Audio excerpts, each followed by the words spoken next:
हमसे जुड़ने के लिए YouTube पर मिर्जा ऑफिशियल YouTube चैनल को अभी सब्सक्राइब करें और बेल आइकन जरूर दबाएं। उसका दिल तो पहले ही तोड़ दिया तुमने। वो फातह करके गया, फिर हमारी जमात के अंदर कुत्तों की तरह खाना खिलाया जाता है, खड़े करके गधों की तरह, जानवरों की तरह खाना बट रहा है। फिर पड़ गया खाना कम, तो कहते मौलवी ने फातिहा सही नहीं पढ़ी थी। ये बात है यार, कहते फातिहा सही नहीं पढ़ी थी इसने, इसलिए खाना कम पड़ गया। अगर कोई असर वाला बंदा कहता निकालो भाई, आधी पढ़ के गया था कि क्यों कि बस 4 लोग भूखे रह गए। एक बात कान खोल के सुनो, बरकत अगर कराना चाहते हो ना, तो दावत की पहली कुर्सी पे जो जमात बैठी होनी चाहिए वो कुरान वालों की जमात होनी चाहिए। मेरी बात याद रखना, पहली लाइन अगर किसी की लगी हो कुरान वालों की हो, कोई चले उधर के ठहर जा, तू मेरा मेहमान है, इस कुर्सी पे मुस्तफा का मेहमान बैठेगा, पहले हुजूर के मेहमान बैठेंगे इस पे।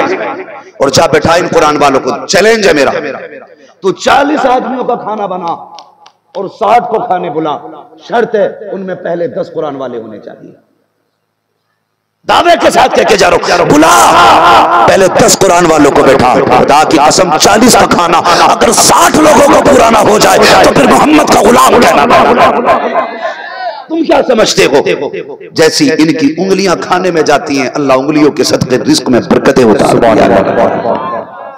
लेकिन हमने क्या जाना, मैं जब बरेली पढ़ता था ना तो साथ में इमामत भी करता था, तो एक मुक्तदी आया थैलियां लेके साथ, मैं उसकी थैली देख के समझ तो गया कुछ घपला है। लाके उसने पहले शीशा निकाला, फिर कंगा निकाला, फिर तेल, फिर एक सफेद जोड़ी कपड़े, फिर उसने एक टोपी, फिर एक रुमाल। मैंने कहा खैर तो है। कहने लगा जी वो हजरत कल अब्बा की बरसी थी ना, तो मैंने सोचा किसी को एक जोड़ी कपड़े बनाऊंगा। फिर मेरे दिमाग में आई इमाम साहब से अच्छा कौन होगा। मैंने उठाई थैलियां, वो आगे आगे मैं पीछे पीछे।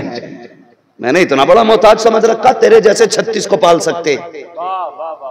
मौलाना है तो गरीब नहीं है। खुदा की कसम दस्तरखान हमारा होता है, रिज्क मदीने वाले का आया करता है।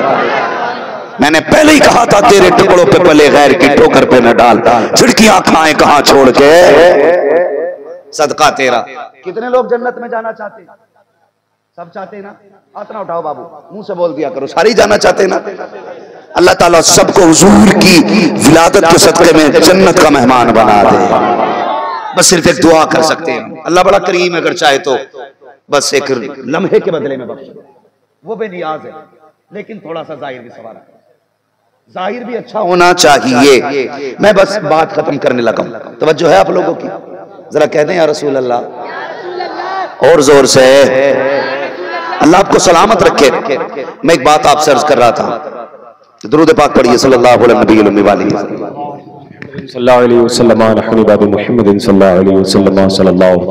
सारे लोग जन्नत में जाना चाहते हैं ना, और फिर मरना किसे किसे वो हाथ उठा के बता दे। जो नहीं उठा रहे हो सकता मलकुल मौत पकड़ने आके हाथ के उठा क्यों नहीं रहा। अगर उन्होंने पकड़ लिया तो फिर मसला समझ लेना। जाते हो कब्रिस्तान? जाते हैं कि नहीं? सारे लोग तो नहीं जाते होंगे, तो 100% कंफर्म है। कुछ लोग जाते हैं, कुछ नहीं जाते। मैं मशवरा दे दूं, जो लोग नहीं जाते हैं ना खुद से, उन्हें लोग कंधे पे लेके जाते हैं, और जिन्हें लोग कंधे पे लेके जाते हैं फिर वो लौट के नहीं आते। बरेली के इमाम ने कहा था, हाय गाफिल वो क्या जगह है जहां 5 जाते हैं 4 फिरते हैं। समझ रहे हैं ना? जाया करो कब्रिस्तान। वहां तुमने कब्रें देखी हैं? कैसी होती हैं? ऊंची ऊंची होती है ना। कुछ बैठी हुई भी कब्रें देख लिया करो। ऐसी कब्रें भी होती है जिनमें तख्ते दिखाई देते हैं, कुछ ऐसी होती हैं जिसमें कफन दिखाई देता, कुछ ऐसी कब्रें होती हैं कि जिसके अंदर से गली और पुरानी हड्डियां नजर आती हैं। कभी सोचा कि एक दिन ये मदफन हमारा भी होगा? ख्याल आया कभी? ख्याल कहां से, अब तो साहब जनाजे में इतने कहे लगते हैं कि लगते ही नहीं लोग जनाजे में आए हुए हैं कि निकाह में आए हुए हैं। कांप जाया करो कब्रिस्तान देख के, डर जाया करो, डर जाया करो। वो जश्न मनाने की जगह नहीं है, अल्लाह से डरने की जगह है। कभी देख के सोच लिया करो एक दिन हमें भी यहां आना है। और अमीर हो, वजीर हो, दौलत वाला हो, रुतबे वाला हो, ये तो कंफर्म है ना कि कोई किसी का नहीं है दुनिया में। ये सुन लीजिए, कोई किसी का नहीं है। एक बाप बच्चे के लिए क्या क्या नहीं करता है। पूरी जिंदगी में बाप एक मकान बनाता है, जब बूढ़ा हो जाता है बेटे की शादी कर देता, मकान वही रहता है। तो जिसने पूरी जिंदगी मेहनत करके मकान बनाया था ना, ये जवान है बेटा, उसी को घर से निकलते वक्त कहता है कभी बाहर भी बैठ लिया करो, हर वक्त घर में पड़े रहते हो। मुझे पता यार ये कितने दिन घर में रहा है। जवानी इसकी शहरों में बीत गई, इसके 40 साल रोडों पे धक्के खाते बीत गए। जब से 55 का हुआ है तब से घर पलटा है। इसने पूरी जिंदगी में एक मकान बनाया था और उस पर भी तूने कह दिया बाहर जाके बैठो। खुदा अम्मा बाप के साथ ये सुलूक ना किया करो, ना किया करो। बाप बाहर जा रहा है, बैठा उससे कह वाह पूरी जिंदगी बाहर रहा है, अब कुछ दिन मेरे घर के अंदर तो बैठ जा, घर के अंदर बैठ ताकि तेरे कदमों की बरकत मिले। लोग कहते हैं जी बड़ी इज्जत करते हैं हम, अभी हाथ उठवा लूं सारे कह देंगे हम बाप से इस मोहब्बत करते हैं। लेकिन सुनिएगा, माँ बाप का औलाद से रिश्ता बड़ा अजीब होता है। औलाद कितनी खबीज क्यों ना हो, नलायक क्यों ना हो, एक वक्त की रोटी ना देती हो और फिर बाप से पूछो कहो कैसी गुजर रही है, बाप डायरेक्ट कहता अल्लाह का शुक्र है बेटे 3 टाइम खाना दे रहे हैं। क्यों?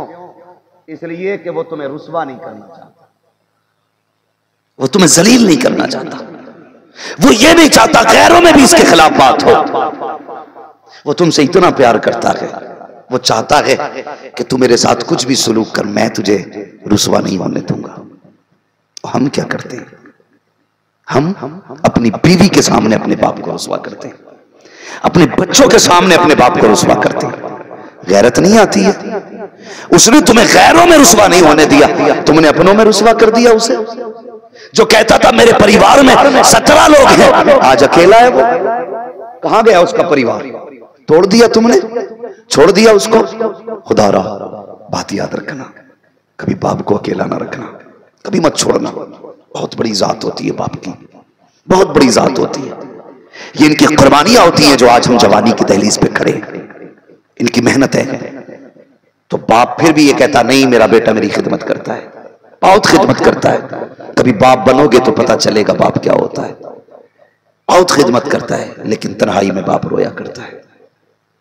बड़ी बेवफा दुनिया के, मकान बना के दिया, घर बना के दिया, जाओ जब कहीं आग जलती देखते हैं ना ये सफेद बालों वाले लोग, तो वहीं जाके बैठ जाते हैं। आग बुझ जाती है, लोग चले जाते हैं, राख ठंडी हो जाती है, फिर भी बैठे रहते हैं। अगर पता लगाना हो ना किसकी इज्जत घर में नहीं है, देख लेना जो बूढ़ा राख के बुझी राख के आगे बैठा हो, समझ लेना इसकी औलाद इसकी इज्जत नहीं करती है। इसलिए मेरे नौजवानों, इस बाप ने जब जवान था ना कभी कंबल की जरूरत महसूस नहीं की, और बल्कि तुझे अपने सीने की गर्मी से ठंड नहीं लगने थी। आज ये बूढ़ा हो गया है, इसके पास दुरुस्त लिबास तक नहीं है, गर्म बिस्तर तक नहीं है। ये दुनिया बड़ी बेवफा है, जितनी कमा के छोड़ जाओ ये तेरी दौलत पे याशी तो कर सकता है, तेरी बख्शिश का सामान नहीं करेगा। क्या तुम नहीं जानते? मैं अगर उठवाऊं हाथ, कितने लोगों को परदादा की कब्र का निशान मालूम है, शायद 10% लोग हाथ ना उठा सके। और यही मेरे साथ भी होना और यही आपके साथ भी होना, ये कड़वी सच्चाई है। यही आपके साथ होगा और यही मेरे साथ होना है। शायद मेरे पोते मेरी कब्र के निशान तक भूल जाएं। आज हम इनके लिए कमा के छोड़ जाएं और अपनी जिंदगी के लिए कुछ ना करें, आखिरत के लिए कुछ ना करें। कितना करेंगे ये लोग, कितना करेंगे? सिर्फ इतना करेंगे तू मरेगा, थोड़ी देर रोएंगे, मसाला खाते तो मसाला खाएंगे, बीड़ी पीते तो बीड़ी पिएंगे, सिगरेट पीते तो सिगरेट पिएंगे। उसके बाद कहेंगे बताओ कफन किधर मिलता है, कफन का पता पूछेंगे, मार्केट जाएंगे, तेरे लिए 22 मीटर का कफन खरीदेंगे। उसके बाद थोड़ा काफूर लेंगे, गुलाब जल लेंगे, अहदनामा लेंगे और कहेंगे एक पेटी का हदिया करा लिया जाए, एक कुरान की पेटी का हदिया कराया जाना है। और लाने के बाद उस पर बराए ईसाले सवाब तेरा नाम डाल देंगे और पारे रख के उसे मस्जिद में रख दिया जाएगा। फिर उसे कोई पढ़े या दीमक खाए, इसे उससे कोई लेना देना। ये बहुत कड़वी बातें बता रहा हूं। तेरे मरने के बाद सिर्फ इतना हुआ कि एक पेटी मस्जिद तक आई, और वो भी कोई पढ़े या ना पढ़े कोई मतलब नहीं है। देखो जाके मस्जिद में पारों को दीमक खा गई, कोई खोलने वाला नहीं है। हमारी कौम इतनी सीधी है, भेड़ की तरह चलती है, जिधर एक चलता है उधर सब चला करते हैं। सुन तू इसलिए पेटी लेकर के आया ताकि कुरान लाऊं, मेरे बाप को सवाब मिले। कुरान का सवाब तब मिलेगा जब कोई पढ़ेगा, रख के सवाब मिलने वाला नहीं है। अगर तुझे सवाब ही चाहिए था तो आता दारुल उलूम सूफिया चिश्तिया में आके कहता यहाँ के असातिज़ा से, हजरत जी मुझे वो बच्चे बता दो जिनके पास बिस्तर पुराना हो गया है, सर्दी आ गई है, जिसके पास कंबल लगी है। ऐसा बच्चा बता दो जिसके पास गुर्बत की वजह से मोटे कपड़े ना हो। ऐसा बच्चा बताओ जिसके पास पढ़ने के लिए कुरान ना हो। ऐसा बच्चा दिखा दो जिसके पास बिछाने के लिए बिस्तर ना हो। क्या करेगा?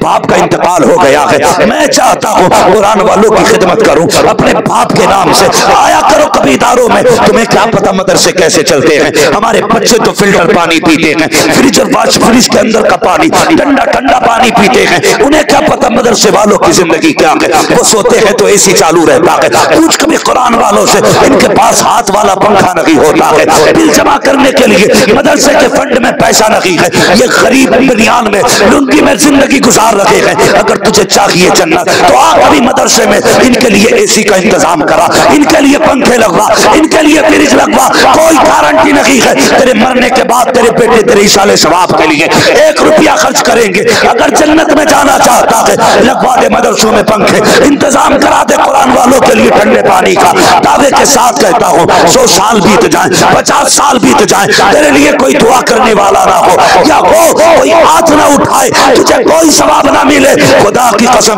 अगर तूने मदरसे में इंतजाम करा दिया, कोई हाथ उठाए ना उठाए, जब ये कुरान वाले बच्चे तेरे दिए हुए पंखे के नीचे बैठ के कुरान की तिलावत करेंगे, तेरे दिए फ्रिज से ठंडा पानी पिएंगे, इधर पानी का ठंडा घूंट हलक के अंदर जाएगा, इधर कलेजा ठंडा होगा। अल्लाह इसके कलेजे से पहले तेरी कब्र को ठंडा फरमा दे। इसलिए कुरान वालों की खिदमत किया करो, इनकी इज्जत किया करो। जन्नत में जाना चाहते हो तो अल्लाह के रसूल के मेहमानों पे पैसा खर्च किया करो, पैसा खर्च किया करो। याद रखिएगा, यारों को खिलाना अपनी जगह है, मुस्तफा के मेहमानों को खिलाना अपनी जगह है। वो एक बात मैं अक्सर बयान करता हूं, वो एक शख्स था ना, एक शख्स, उसकी आदत थी, परहेजगार बंदा था वो। तवज्जो है अरबाब मिंबर की भाई, अल्लाह सलामत रखे, बड़ी देर से बैठे, अल्लाह सलामत रखे भाई। ये मैं आज जो मुझे दिक्कत हुई है ना बैठने की या इंतजार की, ये तुम्हारे खाते में डाली जाएगी। तुम ही हो जिन्होंने ये तारीख कराई थी। आज कितनी देर इंतजार करना पड़ा, लेकिन मैं इसलिए बर्दाश्त करता रहा कि ये मदरसे का मिंबर है, ये मदरसे का मिंबर है और हम भी किसी मदरसे से पढ़े हैं। मगर मेहरबानी करे किसी के साथ ऐसा सलूक न करना, हम बड़े थके लोग होते हैं। ये मेरी आज की तीसरी तकरीर है और कल शाम तक मुझे 5 तकरीरें मुकम्मल करनी है। लोग कहते हैं मैं सिर्फ इसलिए पैसों के लिए या तकरीरों के लिए नहीं भाग रहा हूं, मैं उल्टे पैसे देने तैयार हूं, भाई मुझे खाली छोड़ दो। लेकिन लोग कहते हैं कि भाई आप नहीं आए, तो एक बंदे ने यह कहा अगर आप तारीख नहीं दोगे पूरा गांव कह रहा देवबंदी हो जाएंगे। ये मैं बताऊं क्या करूं, मुझे बताया जाए। मैंने कहा यार ये जुमला ना बोल, तौबा कर, जा रो के अल्लाह से कहना माफ कर दे, मालिक तूने जो ईमान की दौलत दी है ये हर किसी को नहीं मिला करती है, ये नसीबों से मिला करती है। बहरहाल मेरे लिए दुआ करें, आप बैठे, मैं तो आपको मुबारकबाद पेश कर रहा हूं इतनी रात तक और इतना बड़ा मजमा और बैठा रह जाए, मगर मैं ताज्जुब भी नहीं कर रहा हूं। उसकी वजह यह है अजमेर में गरीब नवाज ने ऊंट बैठाए थे तो उठे नहीं थे, आज बगदाद वाले ने गुलाम बैठा दिए हैं तो उठ कैसे सकते हैं। मैं ताज्जुब भी नहीं कर रहा हूं, इसलिए कि मेरा अपना अकीदा ये महबूब की महफिल को महबूब सजाते हैं। आते हैं वही जिनको सरकार, आते हैं वही जिनको सरकार, आते हैं वही जिनको सरकार बुलाते हैं। अल्लाह आपको सलामत रखे। बस थोड़ी सी बात समझ लें, करेंगे इंशाल्लाह ऐसा। तो मैं बात अर्ज कर रहा था, एक बंदा था बड़ा सूफी पारसा बंदा था, रोज सुबह को 1 रोटी सदका करता था, 1 रोटी सदका करता था, रोजाना का मामूल था। एक दिन सोया ख्वाब में हुजूर तशरीफ ले आए, फरमाने लगे यार रोज रब की दावत करता है और अपने नबी को भूल जाता है। उसने इतना सुना वो तड़प गया, कहने लगा यार रसूलल्लाह, अल्लाह तो दावत से पाक है, खाने पीने से पाक है, आप कैसे कह रहे हैं? कहा सुन, तू रोज 1 रोटी सदका करता ना रब की रजा के लिए। उसने कहा हाँ। तो फरमाया तुझे रब की दावत करने का अल्लाह सवाब अता फरमा देता है। ये हदीस से साबित कर सकता हूं। हाँ, तो बात तफसील से उधर नहीं जाना, बस मैं समझाना चाहता हूं। कहने लगे जब तू ना एक रोटी सदका करता है तुझे अल्लाह की दावत का सवाब मिलता। वो गुलाम हुजूर का तड़प गया, कहने लगा महबूब ये तो बताइए आपकी दावत कैसे होगी। फरमाने लगे इतना सा काम करना है, जब तेरे घर में कोई भी अच्छी चीज बने ना तो थोड़ी सी रोटी लेना, थोड़ी सब्जी लेना। तेरे घर के पीछे मेरे कुरान वाले रहा करते हैं, ये खाना जाके मेरे कुरान वालों को खिला देना। हुजूर फरमाते हैं उससे सुन, जब रोटी सदका करेगा रब के नाम पे तो तुझे रब की दावत का सवाब मिल जाएगा। जब मदरसे वालों को खिलाएगा तो तुझे मदीने वाले महबूब की दावत का सवाब मिल जाएगा। अगर आप चाहते हो आपको हुजूर की दावत का सवाब मिले तो खिलाओ मदरसे वालों को, खिलाओ। और एक बात कह दूं, इन्हें यतीम ना समझना, लावारिस ना समझना।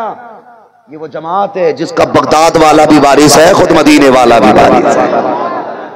सबसे मजबूत जमात ये है, गारंटी है। जिसके घर बरकत ना हो मदरसे का एक बच्चा ले जाके खाना खिलाओ, अल्लाह कितनी बरकत अता करेगा। और एक बात बता दूं, इल्म असल है। सरकार गौसे पाक फरमाते हैं दरस्तुल इल्म हत्ता सिरतु कुतबा, मैंने इतना इल्म सीखा कि अल्लाह ने मुझे कुतबियत के आला मयार पे पहुंचा दिया। अब उन छछूंदर पीरों से पूछ जो कहते नहीं जी मौलवी की लाइन अलग है, फकीर की अलग है। हाँ भाई ये निहायत हद हो गई भाई, लूट लिया कौम को। वो हमारी कौम है, तुम्हारे आगे देखो मैं हाथ जोड़ के कह रहा हूं, जितना नंगा देखा वहीं गिर गया। ये नंगा बहुत पहुंचा हुआ नहीं, पहुंचा हुआ नंगा नहीं होता, पहुंचा हुआ वो होता है जिसकी नजरों में हया होती है, चेहरे में जलवे मुस्तफा होता है। लोग बात करते हैं लो जी बगदाद वालों का ऐसा कर दिया, इन्होंने गोश्त पाक को खुदा तक पहुंचा दिया और ऐसा करते वैसे करते। मैंने कहा यार छोड़ बगदाद वाले की बात, वो तो बहुत बड़ा पीर है, वो तो बहुत बड़ा पीर है। अगर उनकी नस्ल की सखावत देखनी है तो बिलग्राम शरीफ आके देख उनके बेटों की चौखट पे, तुझे कहना पड़ेगा कौन देता है देने को मुंह चाहिए, देने वाला है सच्चा हमारा नबी, देने वाला है सच्चा हमारा नबी। हमारा नबी तो चोरों से निकलिए, उन पे जाइए जिनकी नजर जेब पे नहीं दिल पे होती है। नजर दिल पे होती है। सीपीएम में 2 दिन भर्ती रहा, डॉक्टर ने कहा भाई ये तो दिल का बड़ा मरीज है। ये बात चलते चलते बिलग्राम शरीफ सरकार वैसमिया तक पहुंची। हजरत ने फरमाया कि उसको कहो बिलग्राम आए। मैं बिलग्राम शरीफ गया, हजरत ने फरमाया परेशान क्यों हो? मैंने कहा 2 दिन हॉस्पिटल में रहा, मेरे दिल की कंडीशन खराब है। नजर डाल के बोले दवा मत खाना, आज से पानी पीना, कुछ नहीं होने वाला है, कुछ नहीं होने वाला है। निगाहे वली में वो तासीर देखी, बदलती हजारों की तकदीर देखी। देखे एक बात बता दूं, ये सच्ची बात है, उलमा का बहुत बड़ा मजमा है और ये बात पूरी जिम्मेदारी से कह रहा हूं, खुदा की कसम। जितने पीर ना बड़े बड़े जलसों में जाने की वजह से मशहूर होते हैं, उससे कहीं ज्यादा सरकार उवैस मियां की शोहरत जलसों में ना जाने की वजह से हो जाती है। जब बात आती है कि वही जो जलसों में नहीं आते, तो हाँ वही जो जलसों में नहीं आते। एक दिन मैंने कहा था आप जलसे में क्यों नहीं जाते? कहने लगे मैं इसलिए कम जाता हूँ कि उसमें जलसों में जाने की वजह से ना इबादत और अपने औराद और वज़ाइफ में ना थोड़ी सी दिक्कत आ जाती है। कहते हैं जलसे तो होते रहेंगे, इबादत के लिए मौका मुश्किल से मिलता है। कहते मैं इसलिए नहीं जाता जलसों में ज्यादातर कि मेरी इबादत में खलल ना पड़े। मैं आप ये कह सकते जी जलसे इबादत नहीं हो रहे, वहां हो रही है। यहाँ शेख सुल्ली भी आते हैं जलसों में, जो तुम मजाखोरी के लिए मौलवियों को बुलाते हो कि चटकुले सुना। यहाँ मूड बनाने ना आया करो, यहाँ तकदीर बनाने आया करो, तकदीर बनाने आया करो। हंसलो के कितने दिन, एक दिन मर जाना है। बस आखिरी बात सुन ले, मैंने क्या कहा था, ऐसे लोगों से बचना है। सरकार गौसे पाक फरमाते हैं दरस्तुल इल्म हत्ता सिरतु कुतबा, मैंने इतना इल्म सीखा कि अल्लाह ने मुझे कुतबियत के आला मयार पे पहुंचा दिया। लेकिन मदरसे के तलबा, आपसे मेरी इतनी गुजारिश है, मदरसे में कोई भी दिक्कत आ जाए कभी पेशानी पे बल मत लाना, कभी पेशानी पे बल मत लाना। सरकार गौसे पाक फरमाते मैंने इतनी दिक्कतें उठाई हैं इल्म सीखने के लिए, इतने बड़े बड़े फाके किए। कहते कभी कभी ऐसा होता था कि मैं मुर्दों की तरह हो जाता था। लोग कहते थे गुस्ल दिया जाए, ये बच्चा इंतकाल कर गया। ऐसी कमजोरी आ जाती थी कि धड़कनें थमने लग जाती थी। फरमाते कभी कभी इतनी भूख भी लगती थी कि मैं जमीन पे करवटें बदला करता था। कहते सारी दिक्कतें उठाई मैंने, मगर दीन नहीं छोड़ा। मैंने दीन सीखा और फिर रब ने वो इज्जत बख्शी मुझे। एक दिन मैंने जिद कर ली, खाना नहीं खाना है जब तक खुद रब नहीं खिलाएगा। खाना नहीं खाना जब तक खुद रब नहीं खिलाएगा। जिद करके बैठे, नहीं खाना। रब ने खिज़र अलैहिस्सलाम को भेजा, जाना मेरे अब्दुल कादिर के पास, वो कुछ खा नहीं रहा है, उसे खिला के आ गए खिज़र। खाओ ना अब्दुल कादिर का, नहीं खाना जब तक रब नहीं कहेगा उस वक्त तक नहीं खाऊंगा। हज़रत खिज़र ने कहा, मुझे जानते हो? कहा कौन? कहा मैं खिज़र हूं। कहा आपका खिज़र होना अपनी जगह मुसल्लम है, लेकिन खाना हम तभी खाएंगे जब हमारा रब कहेगा, जब हमारा रब कहेगा। अब हज़रत खिज़र मुस्कुरा के कहते हैं, अब्दुल कादिर खा ले, मैं अपनी मर्जी से नहीं तेरे रब के कहने से आया हूं। उसने कहा है, मेरे अब्दुल कादिर से जाके कह दो, अब्दुल कादिर तुझे मेरी कसम है खा ले। कैसी तरह कहा है, बरेली वाले ने कहा था, कसमें दे दे के खिलाता है पिलाता है तुझे, प्यारा अल्लाह तेरा चाहने वाला है। ये सरकार गौसे पाक की शान, अल्लाह ने वो इज्जत अता फरमाई, प्यारा अल्लाह तेरा चाहने वाला, तेरा मुकद्दर के धनियों के रब ने कादरी बनाया है। इस बात पे जितना नाज करो कम है कि तुम कादरी बनाए गए। इसलिए कि सरकार गौसे पाक ने पूछा, दरोगा साहब जहन्नम में कोई अपना बंदा भी आना है कि नहीं? कहने लगे, हुजूर मुझे कादरी को अंदर डालने की इजाजत नहीं दी गई है। क्यों नहीं दी गई? एक मरतबा सरकार गौसे पाक ने हरम शरीफ के अंदर खड़े होकर एक पैर पे पूरा कुरान पढ़ा। आवाज आई, अब्दुल कादिर आज मांग क्या मांगना है? कहते मालिक जो मैं चाहता हूं वो तू जानता है, तू खुद दे दे। कहा नहीं, आज तू मांग हम देंगे, आज तू मांग हम देंगे। ये महबूबियत का मकाम है सरकार गौसे पाक की, आज तू मांग हम देंगे। तो कहते मालिक फिर एक वादा कर। कहा क्या? का वादा कर जो मेरा होगा वो तेरा होगा, जो मेरा होगा वो तेरा होगा। आवाज आई, अब्दुल कादिर दिल थोड़ा क्यों करता है? जो कादरी होगा वो जन्नती होगा। ये वादा रहा, जब कादरी को मौत आएगी उससे पहले पहले हम कादरी को तौबा की तौफीक अता फरमा दे। इसलिए बरेली वाले ने कहा था, कादरी कर, कादरी रख, कादरियों में उठा, कदर अब्दुल कादिर कुदरत नुमा के वास्ते, कुदरत नुमा के वास्ते। लेकिन एक बात और कह जाऊं, बुरा न मानना, सरकारे गौसे पाक करामत का नूर अपनी जगह, लेकिन तकवे का जो नूर सरकार गौसे पाक के अंदर था वो नजर नहीं आता है, वो आजकल नजर नहीं आता है। इतने बड़े सखी सरकार गौसे पाक थे, जब नवाजते थे तो अपना पराया नहीं देखते थे, मुट्ठी बंद करके नवाजा करते थे। और आज तक उनकी सखावत का आलम यह है, जो 11वीं करता है वो कभी भूखा नहीं सोया करता है। आज तक की गारंटी है। लो मैं लिख के ले जाओ इसे, जिसके घर में रोटी मुकम्मल ना हो ना, फिर एक काम कीजिएगा, गौस पाक की 11वीं करना शुरू कर दो। खुदा की कसम उस लंगर के सदके में तेरी नस्लों के गुजारे होने शुरू हो जाएंगे। लोग कहते हैं यार इतनी बड़ी 11वीं कैसे करें और वो, मैंने कहा तू बेवकूफ है, तू खाली दस्तरखान बिछा, रिस्क भेजना तो बगदाद वाले का काम है।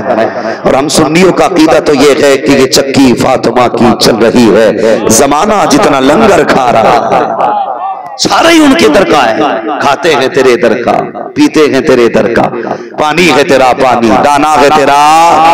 उलमाए अहले सुन्नत की आमद हो रही है, सारे लोग इज्जत से खड़े होकर के इस्तेमाल कर लेना। नारे तकबीर, नारे तकबीर चाहिए, सारे लोग खड़े हो जाइए। सिर्फ पीरों का नहीं, उलमा का एहतराम भी किया। हज़रत अल्लामा अलहाज मोहम्मद शकील साहब किबला, नारे तकबीर।